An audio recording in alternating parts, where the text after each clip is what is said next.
Hello, my lovely audience.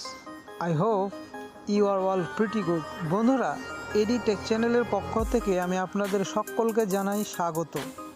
আপনি কি জানেন 2025 এবং 26 সালের ভোটার তালিকা সংশোধনের সময় যাদের নাম বাদ পড়েছিল এবং আপনি ট্রাইব্যুনালে অ্যাপিল করেছেন, সেই অ্যাপিল আদৌ মঞ্জুর হয়েছে কি না, আপনার নাম কি ভোটার তালিকায় ফিরে এসেছে? আজ আমরা এই ভিডিওতে দেখব কিভাবে আপনি এই ট্রাইব্যুনাল অ্যাপিলের স্ট্যাটাস চেক করতে পারবেন এবং নিশ্চিত হতে পারবেন যে আপনার নাম ভোটার তালিকায় অন্তর্ভুক্ত হয়েছে কি না। তো চলুন শুরু করি ভিডিওটা। তার জন্য বন্ধুরা, এই স্ট্যাটাস চেক করার জন্য আপনাকে একটি ব্রাউজার চয়েস করে নিতে হবে, সেটা গুগল অথবা ক্রোম। গুগল অথবা ক্রোমে এসে আপনি ওখানে সার্চ করবেন সিটিজেন সার্ভিস পোর্টাল। এইরকম কিওয়ার্ড দিয়ে সার্চ করলেই আপনার সামনে যে ওয়েবসাইটটা আসবে, এই ওয়েবসাইটে এসে আপনি আপনার অ্যাপিল স্ট্যাটাস চেক করবেন। তো আমি আপনাদেরকে সেই প্রসেসটা এখন দেখাবো।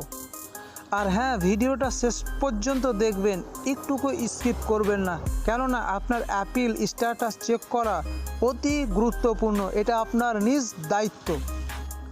বন্ধুরা, তোমরা দেখতেই পাচ্ছ আমি এখন ইসিআই মেন ওয়েবসাইটে অর্থাৎ ইসিআই পোর্টালে উপস্থিত।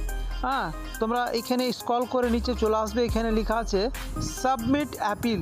এই অপশানটাতে ক্লিক করতে হবে। ক্লিক করার পর আপনাকে মোবাইল নম্বর দিয়ে আপনাকে লগ ইন করতে হবে। তো আমি মোবাইল নম্বর দিয়ে দিচ্ছি। তারপরে নিচে আপনাকে একটা ক্যাপচার ফিল করতে হবে।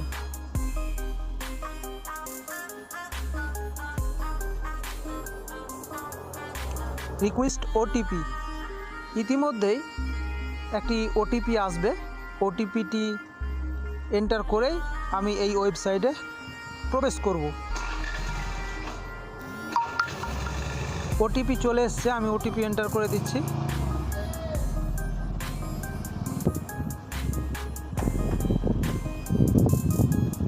Verify log in. আমি ওয়েবসাইটে পৌঁছে গেলাম। তারপর বন্ধুরা দেখতেই পাচ্ছ এখানে অনেকগুলি অপশান আছে। Voter registration form, track application status, track appeal, এইরকম অনেক অপশান আছে। আপনারা এইখানে যে লেখা আছে track appeal for individual under adjudication, এইখানে আপনাকে ক্লিক করতে হবে। যেহেতু আপনার নামটি আন্ডার অ্যাডজুডিকেশনের থেকে ডিলিট হয়েছে, তাই আমি ওই অ্যাপিলটিকে এইখানে ট্র্যাক করব। এখানে বন্ধুরা দেখতেই পাচ্ছ যে আমাদের স্টেট ওয়েস্ট বেঙ্গল, এটা অটোমেটিক সিলেক্ট হয়ে আছে। এবার এইখানে দেখতে পাচ্ছ যে এন্টার এপিক নাম্বার, আমি এখানে এপিক নাম্বার দিয়ে দিব।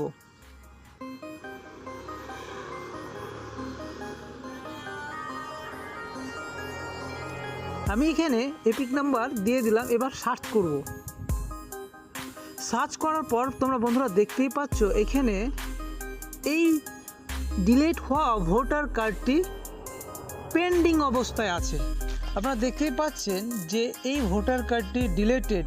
এই ভোটার কার্ডের যে অ্যাপিল, এই অ্যাপিলের স্ট্যাটাস এখন পেন্ডিং অবস্থায় আছে।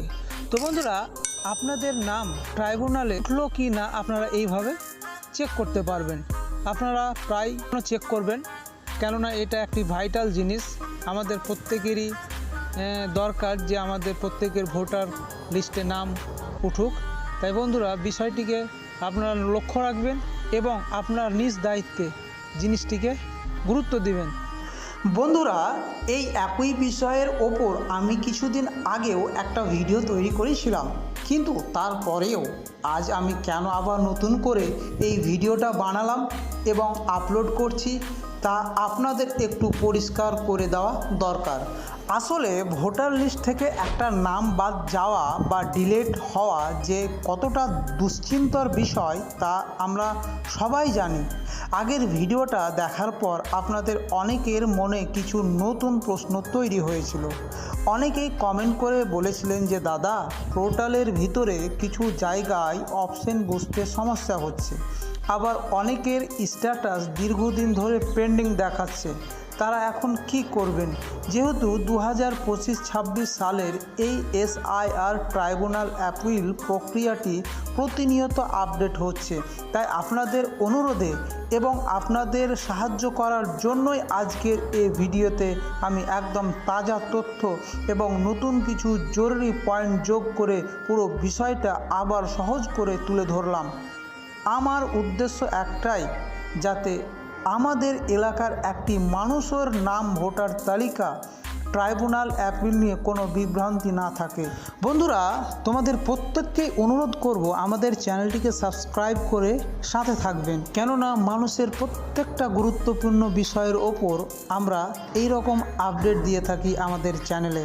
তাই আপনাদের অনুরোধ করব চ্যানেলটিকে অতি দ্রুত সাবস্ক্রাইব করুন। দেখা হচ্ছে পরের কোনো ভিডিওতে। ধন্যবাদ।